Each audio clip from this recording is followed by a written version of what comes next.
Welcome guys, कैसे हैं? आशा है अच्छे होंगे। साथियों, लास्ट वीडियो में हमने सीखा था फंक्शंस क्या होते हैं।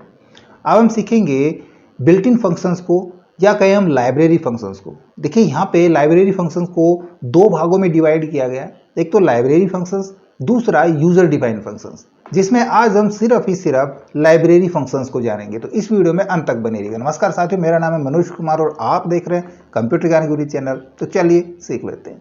तो आज के ट्यूटोरियल में हम कवर कर रहे हैं लाइब्रेरी फंक्शंस को, या कहें बिल्ट इन फंक्शंस को। तो ये तो आपने जान लिया था कि फंक्शंस को दो भागों में डिवाइड किया गया है, एक तो बिल्ट इन फंक्शंस और दूसरे यूजर डिफाइंड फंक्शंस। अब देखिए, बिल्ट इन फंक्शंस कौन से होते हैं। देखिए, लाइब्रेरी फंक्शंस या built in functions are those which are already defined, means whose functionality is already defined and we need to just call them in order to use them। कि जो भी built in functions होते हैं उनकी जो functionality है वो already defined की हुई होती है, और जब हमको उनकी ज़रूरत पड़ती है, जब हम उनकी आवश्यकता होती है, तब हम उन फंक्शंस को कॉल करा लेते हैं और यूज़ करा लेते हैं। तो उनकी जो फंक्शनलिटी है वो तब काम करती है या तब परफॉर्म करती है जब हम उनको कॉल कराते हैं। जिस प्रकार से हमने आपको पहले बताया था करैक्टर फंक्शंस, तो बहुत सारे करैक्टर फंक्शंस हमने आपको करवा के बताए। तो बहुत सारे करैक्टर फंक्शंस हमने आपको बताए थे, उनके एग्जाम्पल भी समझाए थे, प्रैक्टिकल करके भी बताए थे। इन सभी फंक्शंस को एक हेडर फाइल के अंदर रखा जाता है जिसका नाम है ctype.h हेडर फाइल। यदि आपने ये फंक्शन नहीं सीखे हैं तो आप हमारे प्रीवियस वीडियो जाकर देख सकते हैं। इसी प्रकार कुछ स्ट्रिंग के फंक्शंस भी थे, जैसे कि strlen, strcat या strcopy। ये सारे फंक्शन स्ट्रिंग्स फंक्शंस हैं और इनकी फंक्शनलिटी एक हेडर फाइल के अंदर रखी है। उस हेडर का फाइल नाम होता है string.h। यानी कि जब हमने इन फंक्शंस को यूज़ करना होता है तो हम एक हेडर फाइल यूज़ करेंगे, has include string.h header file, जिसके अंदर ये सारे फंक्शंस होते हैं। और स्ट्रिंग फंक्शंस यही नहीं, और भी होते हैं। ये मेन फंक्शंस जो अक्सर यूज़ के हैं वो हमने आपको बताए थे इस्तेमाल करना।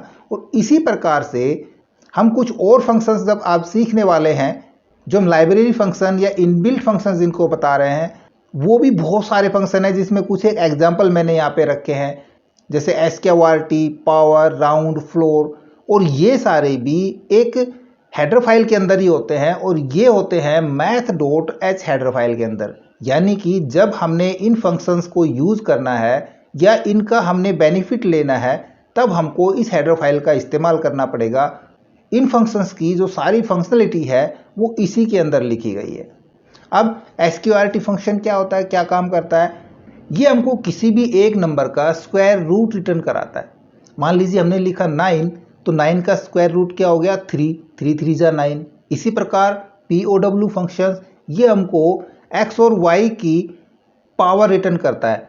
x वैल्यू होगी और y उसकी पावर कहलाती है। मान लीजिए हमने लिखा 3,2, तो 3 की पावर 2 करके ये हमको रिटर्न करेगा 9। राउंड फंक्शन ये किसी भी नंबर्स को राउंड ऑफ करता है। हमने राउंड कराना है, राउंड डाउन या राउंड अप, हम अलग अलग फंक्शंस का यूज़ कर सकते हैं। फ्लोर फंक्शंस ये भी करेगा, राउंड डाउन करेगा। ये किसको करेगा? ये जो भी हमारा नंबर्स होगा उसको उसके नियरेस्ट नेक्स्ट नंबर पे ये राउंड डाउन करेगा। अब राउंड में और फ्लोर फंक्शन में क्या फ़र्क होता है? जबकि राउंड भी फंक्शन को राउंड ऑफ करा रहा है और फ्लोर फंक्शन भी राउंड ऑफ करा रहा है, इसका अभी हम समझेंगे। अभी हम इसके कुछ एग्जाम्पल प्रैक्टिकल करके देखेंगे, तो उसमें हम इसका अंतर आपको समझाएंगे। इसी प्रकार हमने कोस वैल्यू निकालनी है तो कोस फंक्शन का यूज़ कर सकते हैं। साइन वैल्यू या टेन वैल्यू के लिए हम इन फंक्शंस का यूज़ कर सकते हैं। इसी प्रकार सीलिंग के लिए हम सील फंक्शन का यूज़ कर सकते हैं। ये भी राउंड ऑफ कराता है, बट कहाँ तक राउंड ऑफ कराता है? ये कराएगा round up the number two next nearest integer, यानी कि उस नज़दीकी इंटीजर तक ही राउंड अप कराएगा किसी भी फ्लोट नंबर को। देखिए, इसके हम एग्जाम्पल किस प्रकार से लिखेंगे। हमने पहले सभी फंक्शंस के एग्जाम्पल लिखे हैं। हमने स्क्वायर रूट निकालना है 9 का, सील निकालना है 2.58 का, फ्लोर निकालना है 2.58 का, या पावर निकालनी है, राउंड अप कराना है। तो इशारे हम करके देखते हैं प्रैक्टिकली। तो उसके लिए सबसे पहले स्क्वायर का निकाल के देखते हैं। देखो, स्क्वायर के लिए हमने अलग अलग वैल्यू दी है, हमने मल्टीपल प्रिंट आउट लिए हैं। तो सबसे पहले तो देखो, एक तो हमने ये हेडर फाइल लेनी पड़ेगी studio.h के लिए। फिर हमने एक math.h हेडर फाइल भी यूज़ करी है, जिसके अंदर ये फंक्शनल जितने भी फंक्शन है इनकी फंक्शनलिटी इस हेडर फाइल के अंदर लिखी गई है। हमने लिया स्क्वायर को 0 का निकालना है, 1 का, 9 का, 0.4 का या फिर -25 का। ठीक है, कितना कितना आता है इसको हम रन एंड बिल्ड पे क्लिक कराएंगे। देखो यहाँ पे सभी का पहले तो आ रहा है इसका 0, क्योंकि 0 का 0 ही आएगा, 1 का 1 आएगा, 9 का 3 आ रहा है, 0.64 का 0 दिखा रहा है और माइनस वाले का माइनस में ही जा रहा है। अब यदि हम सभी फंक्शंस को एक एक करके देखें तो मैंने देखो यहाँ पे इसका दूसरा एग्जाम्पल लिखा है जिसके अंदर मैंने सारे फंक्शन ले लिए हैं। अब यहाँ पे आपको समझ में भी आ जाएगा कि राउंड का, फ्लोर का और सील का इनमें अंतर क्या है, क्योंकि तीनों के अंदर देखो मैंने सेम वैल्यू डाली है। पावर के अंदर लिया है मैंने 3 की पावर 2 और स्क्वायर के अंदर मैंने 9 का स्क्वायर निकालना है। इसको हम रन करा लेते हैं। मैं इसको रन एंड बिल्ड पे क्लिक कराता हूँ तो अब आप देखोगे यहाँ पे इनके आंसर मैच कराइए। देखो सबसे पहले स्क्वायर 9 का कितना हुआ, 3 आ गया स्क्वायर रूट, 3 3 जा 9। इसी प्रकार पावर निकाला हमने, 3 की पावर 2 डाली है तो 3 3 जा 9, इसकी पावर 9 तक आ गई। अभी वैल्यू चेंज करके भी देखेंगे। अभी राउंड का देखो, राउंड हमने 2.58 लिया था तो ये दे रहा है इसका 3।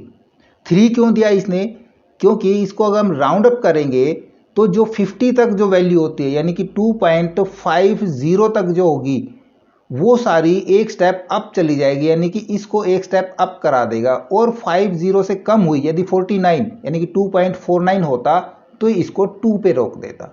ये होता है राउंड का। अब फ्लोर का 2.58, फ्लोर का मतलब होता है फर्श, यानी कि उतनी नीचे तक लेके जाएगा इस फ्लोट वैल्यू को कि लास्ट इसको इंटीजर नंबर मिल जाए, चाहे यहाँ पे 2.1 हो, 2.2, 2.3, 2.4 या 2.9 हो, तब भी ये कहाँ पे ले जाके रोकेगा, इसके नज़दीकी इंटीजर के ऊपर।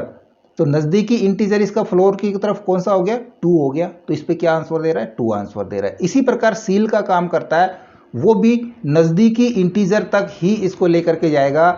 ये वैल्यू 2.1 से लेकर के 2.9 तक कुछ भी हो सकती है, कोई भी फ्लोट वैल्यू हो सकती है। तो इसका नियरेस्ट इंटीजर क्या होगा, 3 होगा। ये अप में जाएगा और ये डाउन में आएगा। अब हम इसको थोड़ा सा वैल्यू चेंज करा के देखते हैं। यदि इधर मैं यहाँ पे 49 करा देता हूँ तो पहले तो राउंड कितना आ रहा था, इसका 3 आ रहा था, लेकिन अब इसका राउंड ऑफ 2 आएगा। देखो मैं यहाँ पे रन कराता हूँ, देखो इसका कितना आ रहा है, राउंड 2 आ रहा है। क्लियर हो गया सभी का। तो इन्हीं सभी फंक्शंस के ज़्यादा एग्जाम्पल मेरे को करके दिखाने की जरूरत नहीं है, क्योंकि अब जितना तक हम सिखा चुके हैं आपको, आप इतने तो परफेक्ट हो चुके होंगे कि अपनी तरफ से कोई भी एक प्रोग्राम लिखें और उसमें ये फंक्शंस यूज़ करके देखें। आई होप वीडियो आपको जरूर अच्छा लगा होगा। इसी प्रकार अच्छे अच्छे वीडियो देखते रहने के लिए लगातार हमारे साथ बने रहे। हमारे वीडियोज़ को ज़्यादा से ज़्यादा हम दोस्तों में शेयर करें, में लाइक करें और यदि नया अपन चैनल पे तो हम सब्सक्राइब जरूर कर लें।